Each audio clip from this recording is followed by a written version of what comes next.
Okay, so I'm going to start here. I'm gonna light a cigar while you start. I want to go first to the why. Why a weather forecast company? What did you see more than a decade ago that made you think people needed a different source of weather? And not just that, people needed more detail or a personalized forecast. Like what was it that you saw that people were frustrated with that made you think a weather forecast company? Well, it's a good question. A couple of things. The first most like notable experience I can think of is the January of 2014. It was a big snowstorm here in Indiana. Minus 40 wind chills, big snow, all the things. That storm was all the stars were aligning really far out with that storm. Probably 10 days, And I started talking about it on our social media platforms back then. It didn't have much, but maybe about 1,000 followers. And I can remember reading some of the local discussions from the Weather Service and listening to the various news stations, and just not much in the way of any inclination of a big storm. And I just felt like there was going to be a big one. And I can remember about 4 days prior to that storm, some of the verbiage was still, hey guys, we don't know if there's going to be enough snow to coat the ground. And here I am forecasting a foot of snow and just brutal temperatures and cold and just an all out nasty storm. So much that I actually got into a fight with a news director and a meteorologist on the phone, a screaming match, telling me that I'm being irresponsible, that I'm posting things that they're scaring people, and it's not good to post these things. And I thought to myself, I feel really confident about this. I don't know, I can't listen to this because I feel like it's going to happen. And if it doesn't happen, then I'm wrong. That's fine. But my job is to predict the future, so I predict a big snowstorm. And to me at that time, that storm was so crippling to the state that people needed that information. They needed it. It shut the state down for 2 days. This is Indiana, this isn't New York. We can't take a foot of snow and 50-mile-an-hour winds. It just shuts you down. And I felt that we needed information that people were not afraid to communicate to people. There's just too much of this walking around on eggshells and so worried about saying things that, what if someone doesn't like it? What if it's not what everyone else is saying? Well, who cares? I don't know why we care. Why do we care that we have to say what everyone else says? And that's when it was kind of like, this is what we need to do. We're going to go this direction. We're going to say what we want to say. And we're not out for the approval of people. That's not why we're here. It doesn't matter if you like it or if you don't.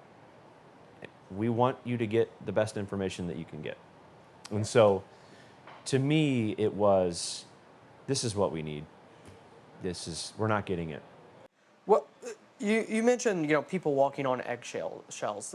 Why do you think that is? Why were people so afraid to make a bold forecast call, or were they just wrong? Like what was it that you were seeing differently versus what everybody else was trying to say? That's a great question. While it's tough to speak for others, I believe people are afraid to be wrong, just in the public eye in general. If someone says something, I believe, if they say it wrong or if they mess up, we live in this cancel culture. Well, he said that and it's not right, and he should be punished, or he should, and you know, I just don't believe in that. I believe that we should speak our minds and what we believe in. Now, obviously, there's a level there. You can't be a total fool idiot, Sure. and make things up. You don't want to sensationalize. Yeah, it's not what we're doing, but it is at the same time. It's like, guys, this storm or these storms, they're repeatedly showing up in our data. History says this can happen. We've got analogs, we've got the setup. And so to me, it's silly to me to ignore that. And I think people, I don't think people do enough research to know when to see the signal. I think they're so worried about what they're looking like on TV or what they're sounding like or saying, whether they're right or wrong. And B, it's sticking your neck out. Like, BAM Weather, we make a call for you. We say 6:17. We don't say between 6 and 8, right? And that's how people make decisions. If I tell you between 6 to 8, I mean, cool, but that's a difficult thing to plan if you've got 40,000 people outside trying to come up with a decision. Sure. Let me ask this, because I remember, just as at the time, a high school student following BAM Weather. What do you think that it was that, because you all gained a ton, or I should say we gained, BAM Weather gained a ton of traction and a lot of followers on social media because of that storm. Yeah. What do you think it was? Was it the forecast accuracy? Was it, the presentation? Before the storm, it was not the accuracy, okay? It was the negative publicity, okay? It was the news stations getting on live television telling people there are internet forecasters who are irresponsible and inexperienced. Do not listen to them. It was top stories on news headlines. In fact, it was mentioned on a local ABC affiliate here in Indianapolis. We were mentioned specifically, don't listen to those guys. They're putting out bad information. They put it in their story and on their website, and we gained 10,000 followers overnight. People were like, what are these people saying? What's going on over here? What are they doing? Well, then it happened. And then another 10,000 people crept in. And that was, if you want to talk about a big break, or where BAM had a breakthrough, it was the ability to, basically go against the grain of what everyone else is saying and say what we thought would happen. Yeah. And so beforehand, this is why I like to say no press is bad press. Yeah. No press is bad press, because all these people are talking about us and they're doubting us, which that's fine. In fact, please doubt me. I actually thrive on that doubt. But then what I really love is the win on the other side, but without the stroking it, of look at me, I won, I was right and you were wrong. No, no, no. What BAM does is, what we actually do is we just turn around and look at how to add value. All right, guys, we said there was going to be a snowstorm. Here it was. Here's how we can help you. We don't come out and say, well, we were right, they were wrong, they're a bunch of idiots, that you shouldn't trust them anymore, like they were doing to us. And so what it does to people when we don't do that is it builds trust. We're not going that route. Does it hurt that people do that? I mean, maybe, not me, but some people get hurt. And, so I think it's a before and after there. There's two key parts. Yeah. Well, you took a negative, or people trying to make something very negative, and turned it into a huge positive for a lot of people. But I Can I say something real quick to that? That should be life to people, is with every problem therein lies an opportunity. And everybody views problems as problems. Well, gosh, it's a setback and my life is so hard. Well, not necessarily. In fact, a problem is a really good time for you to analyze what's going on. How can I make it better? How can I capitalize on this situation and actually use it to my benefit? And that's how we started the company is, you know what, we're just going to take everything that everybody won't do and everybody's afraid of, and we're just going to do it. Yeah. Well, and I think to go back to the feedback that we get from people sometimes and doing things very differently, we get a lot of people every year when snow comes around that get very negative with us, right? Yeah. They get very angry. Snow makes people very angry. It's weird. It's really weird. It is. People get almost personally offended. But you do something differently, and I think it has definitely bled into everyone else, because it certainly wasn't probably my natural instinct to fight back against, right? Not initially, no, it wasn't. But now a little bit more so. Why did you do that? Why did you fight back? Was it just natural instinct? Was it strategic? Like why, when the naysayers and the haters come around, why do you push back? Because how I was raised. Growing up, I was taught from the man that raised me. He hated bullies. I mean, he hated them. And so much so that there were times where he would get right in my face, eye to eye, and tell me, Michael, I do not like bullies. We don't bully around here. Don't let anyone bully you. Don't bully anyone. And it just was ingrained in me. So when I see people doing that, my natural instinct is to say, listen, you're not going to do that because that's not how you're supposed to treat people. And I won't have it here. And what's funny is that has evolved into something very popular. Sure. You know, we have people that pay us tens of thousands of dollars to call those people out. Yeah. And it's building brands for other people while we do it. And Express Steel, I mean, it's such a neat story about how that's all happened, but it's not, listen, when you stand up for what's right, the right things happen for you, okay? That's just the way life goes. When you're doing things the way that I believe God has intended us to do them and to treat people, I just believe that you're going to win. How could you lose? I'm going to ask you this question: how could you lose when you're dealing with people that shouldn't be that way, right? And you ask, and this is what I love. These people on these live streams and commentary, and they would never say these things to you in person. No. These comments they have for you, these armchair quarterbacking professionals on the social media, you run into them in person, the odds are they wouldn't even look at you. You know what I'm saying? And our country, our culture we've gotten soft with that. We let people dictate our feelings and our lives based on their comments. And people need to stand up to that. They need to fight back to that and that's how you make a difference.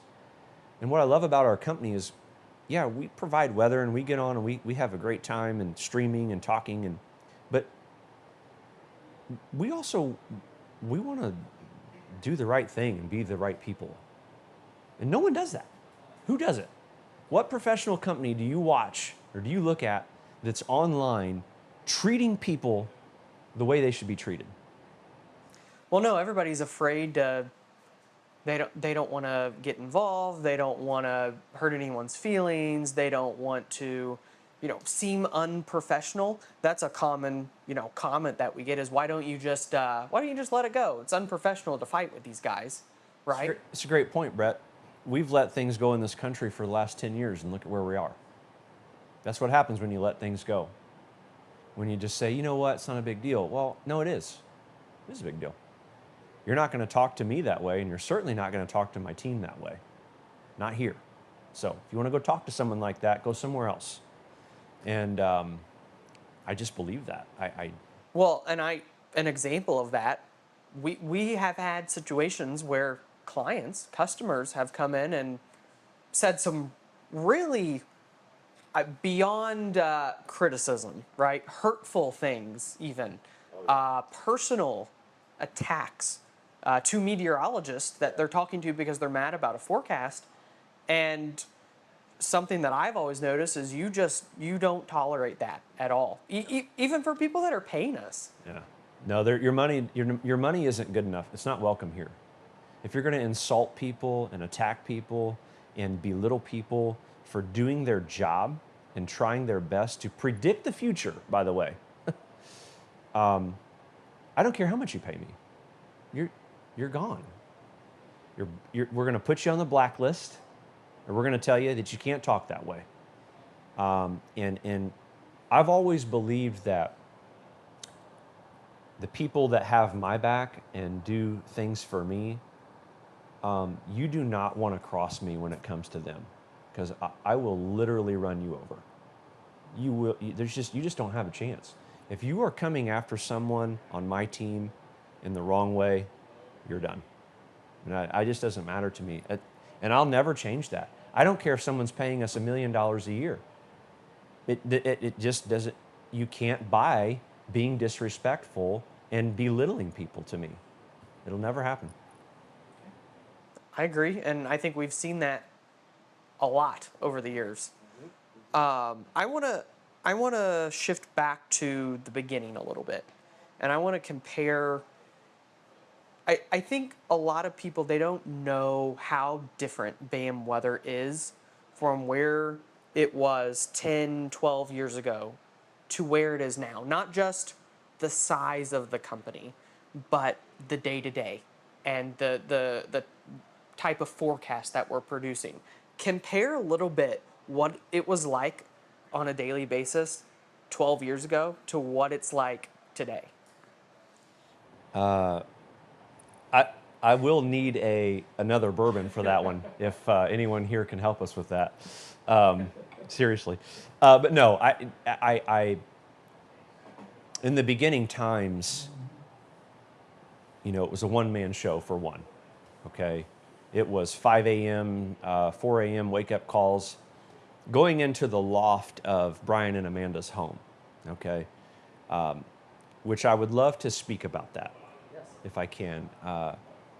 When I was just getting into this and really wanted to take this to another level, Brian and Amanda not only opened their home to me and to us, but there was even a point in time where Brian had pulled money from his retirement, from his 401k, to help really just fund this adventure. And I'm, like I said, I'm the kind of guy where I just have a deep, if someone's helping me in some way, I really feel driven to help them. I don't know what I'm trying to say here other than loyalty. This is a strong sense of loyalty there. I want to point that out, that doesn't, I don't sleep on that. I wouldn't be where I am today without the people that have helped me get there. Just from my personal standpoint, our company wouldn't be where it's at without that camaraderie and those sacrifices in the beginning times. Because that's the right word. Sacrifices is exactly what it was. Whole nother story. But the beginning times of forecasting, by yourself, and there were times where, Brian Kilgore, business partner of the B and BAM, he'd sit up there with me in that loft at his house, and we'd forecast weather until the sun came up from the night before, and do our best. A lot of times he was maybe there for moral support and just being there. Obviously, he would offer his opinion and input on the situation, but it's so different now because we have a room full of experts, people that know what they're talking about. It's their livelihoods. They went to school for it. They've dedicated their lives to forecasting weather for our company. In the beginning, we just didn't have that. In the beginning, it was whatever it takes, whenever it takes. You were there. You were there for it. We had some fun conversations. I mean, it just was nasty. It was hard. And the people that are still with us then, or now that we're still, there then, hard times, difficult conversations. At times, probably like, hey, why am I here? Because this sucks. There were some hard times. Like, what did I get myself into? And I think a little bit of it is you come out of college. It's just so different. Yeah. It's There's one behind. yeah. Sorry. You're good. We got to make a swap here for a refill. Sorry. There's a little bit of culture shock, I think, coming from college and going into the workforce in general, probably. But I think probably more so in such a startup company, in such a small organization, and not an easy field either. Forecasting the weather is not all rainbows and sunshine. It's a stressful job. I sometimes question myself now as to, you know, why did I pick a profession? Because I'm a perfectionist. I want to win. I just absolutely hate to lose. It really bothers me when I lose something. And so sometimes in forecasting weather, you're going to lose. Yeah. You're just going to lose. I mean, you're predicting the future. And you have to be okay with that. You have to be okay with losing. Because that's where you learn. You learn so much. You know, you look at our seasonal, we've been forecasting together now for 6 years, 7 years, 7 years. you know, and we've had plenty of failed attempts, and we learn a lot from it, you know, and it's a beautiful thing. In fact, I enjoy losing more than I enjoy winning. That was the hardest part for me, I think, was accepting that, especially with the long range, that sometimes you're just gonna completely miss. Yeah. I mean, we're really good at it. I think we're the best at it, but it's hard. You're never gonna be perfect with it, and that was my biggest challenge. I think was accepting that you were just sometimes gonna straight up fail, and it's still hard sometimes. Here's what's beautiful. Here's what I love. This is how I am. And I know you're a little bit this way yourself. And I know the people that work for us are too. When you do lose and you do learn, you don't want to lose that way again. Okay? I'm coming up on 40 years old, and I've done things in my life and I've lost. But what I love is I analyze how I lost. And then I come back. It gets real nasty. You know what I'm saying? Because I know I already lost that way. So now I know how to win. You can't beat me in that, because I took that loss personally. And I analyzed everything I do wrong in the loss, in the situation. And I bring all that now to where I'm at. And I don't get bitter with it. I get better with it. You know, and that's life. Like, you know, if everyone could take that approach on, you're gonna lose. But how you respond to that means way more than anything. Well, and I think that's a lot of the growth of the company over the years. We've certainly found some ways that definitely don't work, but can, and you can speak on that a little bit if you want to, but also then react off of that and do it differently and win the next time. Yeah, I'll tell you what. If you were to look at Michael Clark and my track record and my record of my life on this planet, the first 29 years of my life, I was a total idiot. In and out of jail, speeding tickets, car accidents, repossessions, bankruptcies, being fired. You name it. I'm going to tell you right now, you name it, I've probably dealt with it in some way, shape, or form. And by the grace of God, which I contribute it to God, I do, is I learn from it. I learn from it, and it just, that's what people should do. And that's what we do at BAM. We meet, we discuss, we strategize, we whiteboard, we plan, we have goals, we have, we don't accept it for where we are right now. We want to go further. We want to pull things out of us that we didn't know that we have, right? I mean, I just look at you sitting here with you. You are just a totally different person than what you were 6 years ago.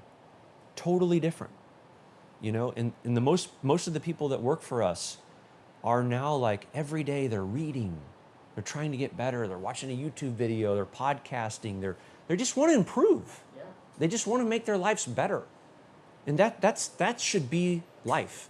You should always be trying to just be a little bit better than yesterday. And there's no, like, moment in time for where we've made a business decision that I can say has been, oh, we made this wonderful business plan. No, it's just been we've all tried to get better. And each day, people come in just a little bit better than they were the day before, especially right now. I mean, I know you've probably noticed this, but everyone in the office, man, they want to be better. They want to be better for themselves and for their families. And No one is stagnant right no, now. not right now. Everybody is doing things to try to get better, regardless of the position that they're in. Which I would take over a good weather forecast any day. If people are in the office winning, improving, collaborating, and just their lives are getting better, that's our company. Yes, we provide weather. I understand, but it's pulling out things from people, their natural God-given gifts that just make their lives better. And that to me is a huge win. If I could do that the rest of my life, that's what I would do, is get people to be the best versions of themselves. Two things before we move on from that. Sure. One, that's going to make people not like you for a long time. Okay? They're going to look at you like, what is this guy's problem? It's never good enough for this guy. That's not true. What is true is I know what you are capable of. I can see it, and I want you to experience your full potential. So why would I lay over and sleep on it just because you're mad at me? I just don't care. I would rather see you win. I can go to sleep at night knowing that Brett's mad at me.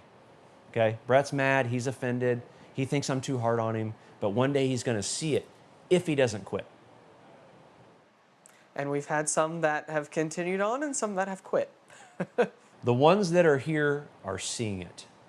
And the ones that quit don't like it, and that's okay. I'm at peace with that. I really, truly am.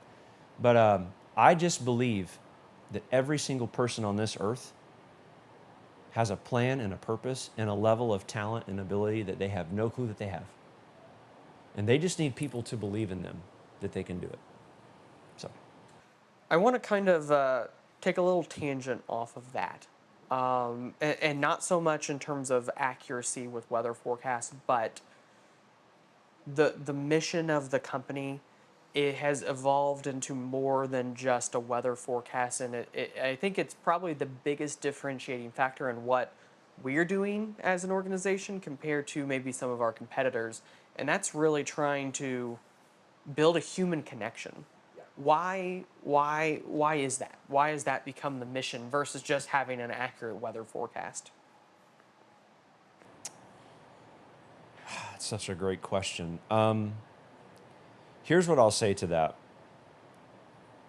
When you walk up to someone and you take a genuine interest in them and you figure out what it is that they're struggling with and need help with, name me one person that's going to say, I don't want your help. What's someone going to say to you? Okay, you say, I understand you've got this going on over here and you're struggling with it and you're losing money. I can help you with that. I can take that struggle away from you. I can save you time, money, and sanity right now. Why would someone go, yeah, screw you, I don't want your help? If someone comes to me genuinely curious about my problems and offers genuine solutions to them, dude, I'm all ears. In fact, I would argue that my skill set in the last 4 to 5 years, which really has a lot to do with my friends, the people that I surround myself with, have gotten me to see that there's other opinions and help out there that can change your life. There's people that know more than you know. Hello, right? They just know more. They have more wisdom. They have more experience. They've been around, around the block. I like to say they've been to the circus and they've seen the strings, And so why would you not pull in on that? And so that's why we have evolved is I want to help. I want our clients to see that we really want to learn that about you. What are you struggling with? How can we help you? Why are you losing $29 million a year because of a bad weather forecast. We can stop that. Tell me how that's happening so we can help. And it's really difficult for someone on the other end to say, nope, no interest, right? Yeah. I mean, think about if you're struggling in your life personally, let's say hypothetically you're struggling with your marriage and you don't know if your wife and you are just, you're going to make it. And someone comes to you and says, I know how to help your marriage. I know what you're doing wrong. Here's what you should do. You're going to listen to them. You'd be stupid not to. Yeah, you want to save your marriage. You don't want to get a divorce or have an animosity at home.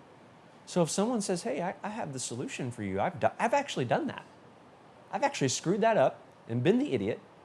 So here's what you shouldn't do. And here's how it makes it better. And that's how we approach our business. It's, yes, we're selling you a product, but more importantly, we want to just get to know you and have a relationship with you so we can really help you. And do you think that that is more important than being accurate with a weather forecast? Every hand over fist, yeah, every day. Listen, I've had people tell me to my face, you blew the weather forecast, but your team really tried.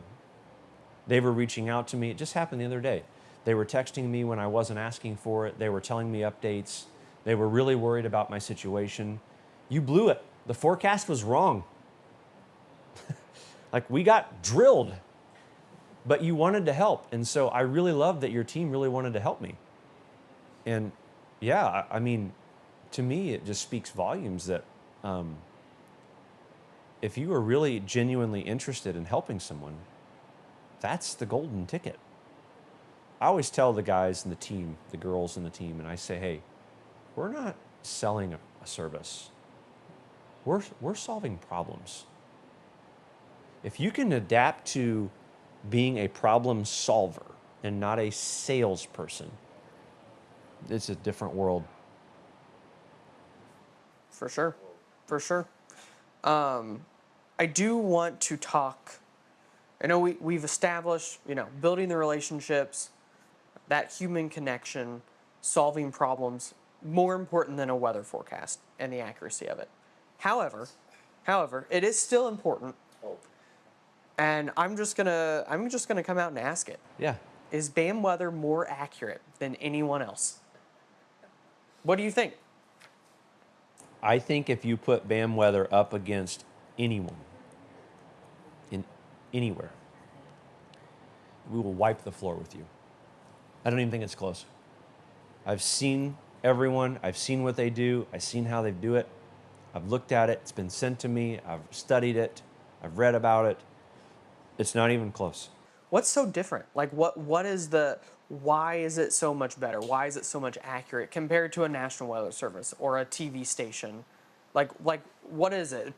I think people think that we have fancy tools that nobody else has, but that's not it. No, it's the people. It's exactly what it is, the people. It's the people that care. They genuinely care. And so it almost makes me a little emotional to think about it, but people that work for us, our culture has them caring. And so when I think about this, you think about how you handle any situation in your life. If you care about it, you're handling it very differently. Okay? If you're kind of nonchalantly or lackadaisically approaching, if that's a word, I just made it up, lackadaisical. My high school basketball coach used to say that, lackadaisical, Stacy Meyer. Anyways, if you approach it that way, in anything you do in life, do you really care about the outcome? You know what I'm saying? Not really. I mean, maybe. But if you're approaching it as, gosh, I just care, well, that's the difference. It's not a super secret weather model or Doppler 10,000 or the best weather data in the world. It's all smoke and mirrors. Anyone that's telling you they have this super secret, proprietary, best weather model in the world with all these tools that no one else has, It's a lie. It's not true. It's a sales pitch. It's a scam, and you should run from it. And I think it's worth noting the majority of the public, I would say, you have somebody come out to your house and fix something, you meet somebody random in public and they'll say, is it nice to have a job that you can be wrong 50% of the Oh, time and Brett, you keep shouldn't it? have said it. I but You shouldn't have said it. it goes Yeah, to you this should have said it. point, Yeah. you know, of being more accurate Yeah. and caring more, Yep. because people just think that our field either isn't good or is useless or doesn't care. Yeah. I love that line when people say that to me. Because it's like, okay, you don't know it, but you have just initiated Royal Rumble for me. Like now, I'm a respectful person and I deal with people respectfully. But when you come at me that way, we take the white gloves off, as we like to say. Yeah. The white gloves are coming off here because, no, we know we're going to be wrong sometimes. But let me ask you this. I want to ask you this question. Sure. Do you know of anyone on earth now or previously that didn't mess up or got it wrong anywhere ever? Jesus, but other than that, no. Okay. So, since that, we should all aspire to and thrive and live towards to be like Jesus, we're not. We're sinners. Everybody messes up. Everybody misses it. Everybody makes mistakes. Everybody says things they shouldn't say. They do things they shouldn't do. But the people that really make a difference are the ones that really care about when they messed up and how they can make it better. And if you're missing that in your life, well, you're missing life. Okay? It's just like, and I'm going to say it. You might not like me to say it. Say whatever I'm you gonna want. say it. It's just like our current situation right now with our two presidential candidates. Okay? You've got this person and that person. Here's the thing. They both mess up. They're both wrong. They're both equally as crazy. And they're human. These are humans. They're not robots. They're not, these people, no one's perfect, man. We sit out here and we grade these people and we criticize these people and we dig into these people's lives. Dig into anyone's lives. Dig into anyone's bank account. And I'm going to tell you what you're going to find. Nothing you're going to like. Well, and I think that's a great point, because we are so focused, and the being 50% wrong is a great point to that. They focus on the wrong and not the right. Granted, we're right way more than 50% of the time, I would say it's about 90. but people focus on how you screwed up and not what you got right. Yep, they do. And, that's great. And they can do that. But that's not what we focus on. My biggest losses happen to be my biggest wins in life. And that's what I try to teach the team is, hey, you're down today, you got kicked in the teeth, your day has sucked, and you have dropped the ball today. But guess what? This was a great day for you. I like to call it character building. It's a character building day. Because tomorrow you're just going to come in better. You're just going to get better. Because that's what we do. We get better. Let me kind of work off of that. What is one thing, one big failure, one big loss in BAM, in the history of BAM, that has been then turned into a big positive?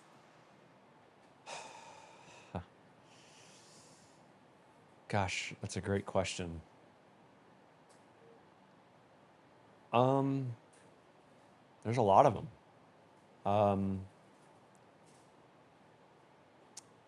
I would say me. I would say my ability to lead my team and my posture and my approach as to how I lead my team. I would say the biggest setback to our company over time is me. Personally, me. Because I believe we are only as capable as a team and an organization as I am. Intellectually, physically, mentally, spiritually, financially, however you want to put it. My limits are the team's limits. And I would say that our biggest setbacks have been my inability to evolve quickly and as I should be, to whether you call it the standard or whatever. I would say our biggest setbacks have been my personal decisions that I've made for the company. It's my fault, all of it. And anyone that believes it's anything else they're just wrong. And that's extreme. It's just a level of extreme ownership.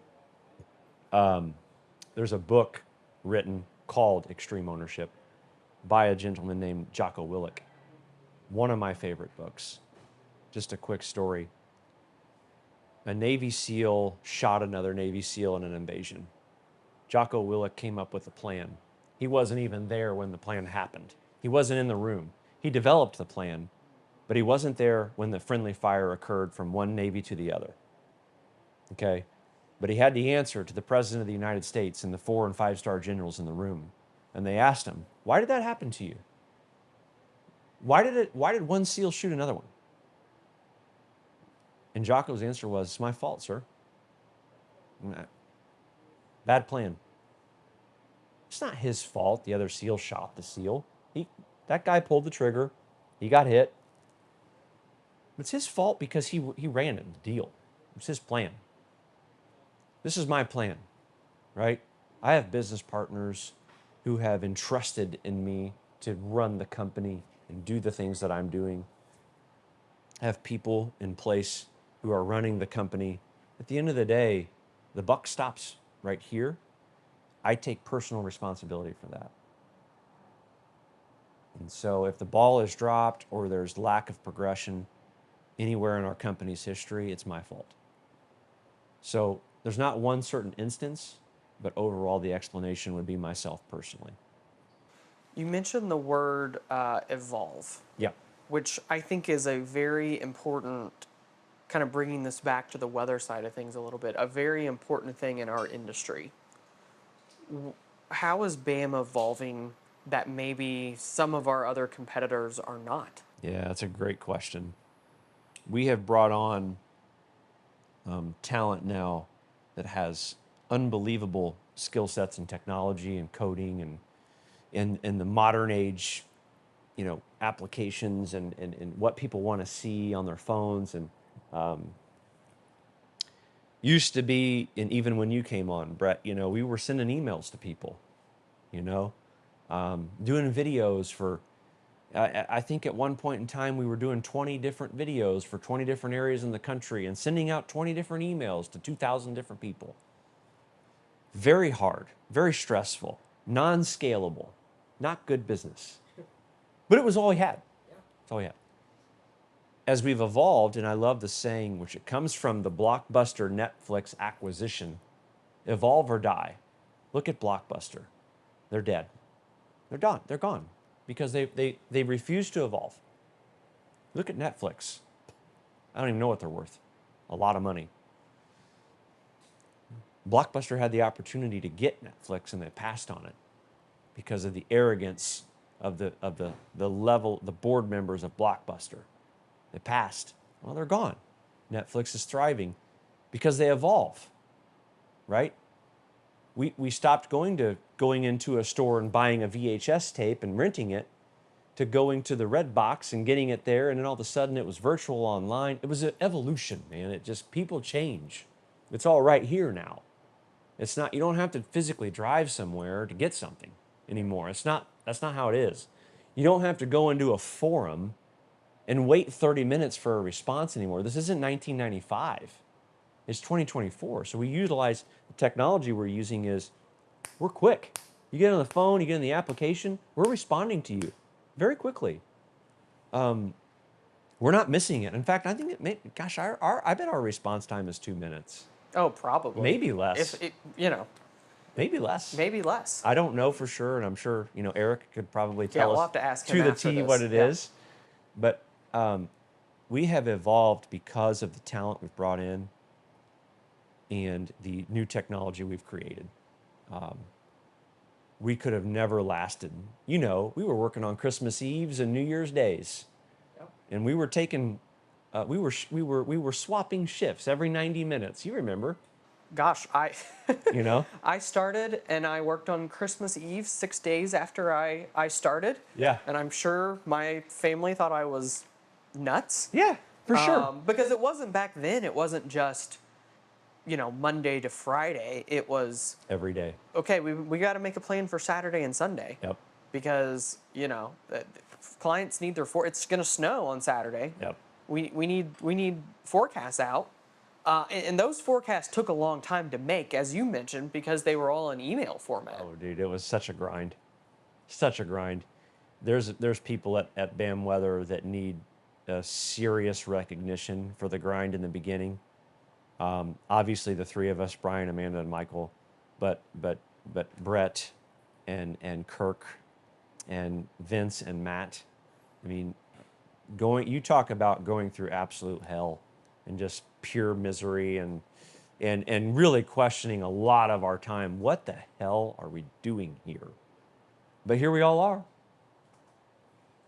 Here we are. We evolved. So evolve or die. That's life. That's business. You know, what worked a year ago, is it going to work now? And if you as a business owner or business leader, you have to know that. And if you don't think that, you're gonna die.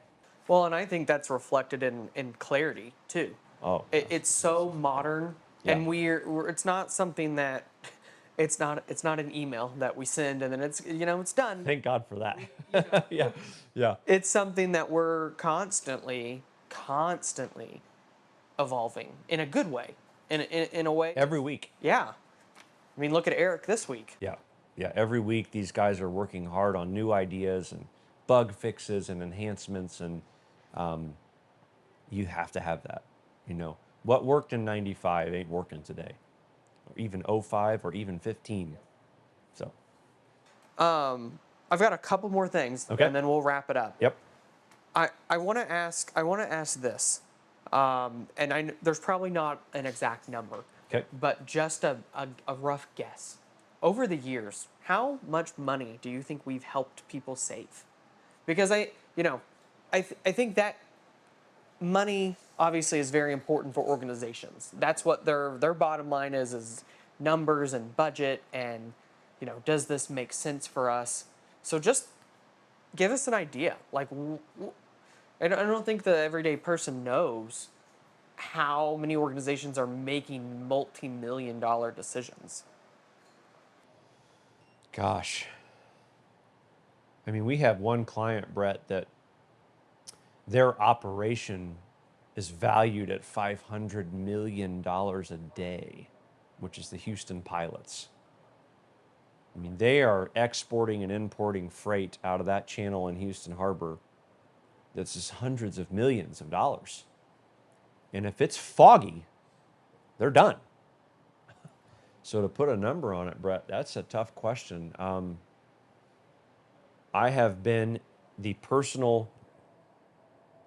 I've been on the personal end of people calling me and saying, Michael, this is a $100,000 decision in the next hour. What do I do? That's happened to me, I don't even know how many times, for 14 years. True story. Hey, Michael, I'm sealing the pavement at Costco. If it sprinkles, I'm out 150. Wow. I'm paving 3 lane miles of I-69. If it rains at all, I'm out $400,000. So over time, and I will say this, and it's not boasting, I'm not bragging, in the moment, as it's happening, in 14 years, I cannot recall a miss. Not one miss. In 14 years, when someone has called us and said, I got to make a game time decision right now. I can't recall a big miss. I know there's been some, sure. But I would say we're 97%. We're killing it when people are calling us for actual decisions. Brett, I would have to say it's billions of dollars over the years. We have the largest snow removal contractor in North America. We have the largest private seed company in the world. We have the largest shipping company in the world. We have 50 major and minor league baseball teams. We have NFL teams, NCAA, professional racing teams, farmers all. I mean, it's just immeasurable. I would have to say it's billions of dollars that we've saved people. I don't know how it couldn't be. Yeah. Well, gosh, I think back.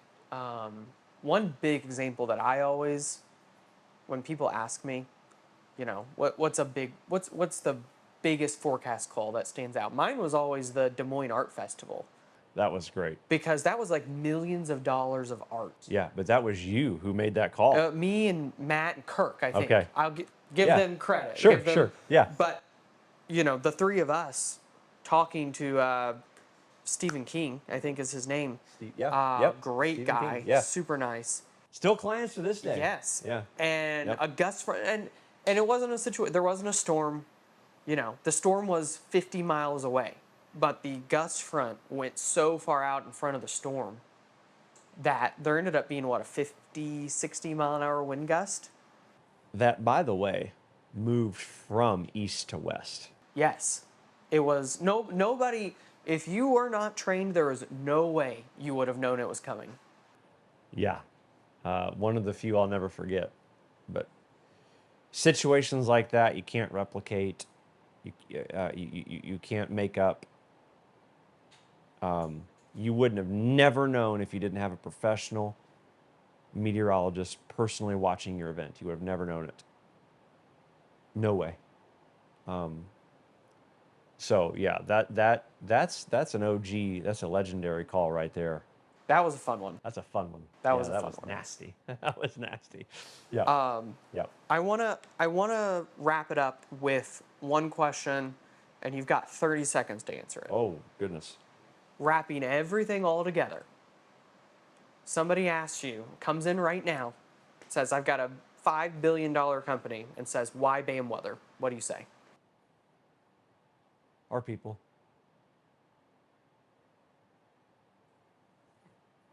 I would have to say our people. And I get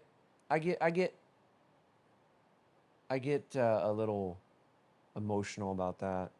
Not because, not for the video or anything, but it's difficult to get good people.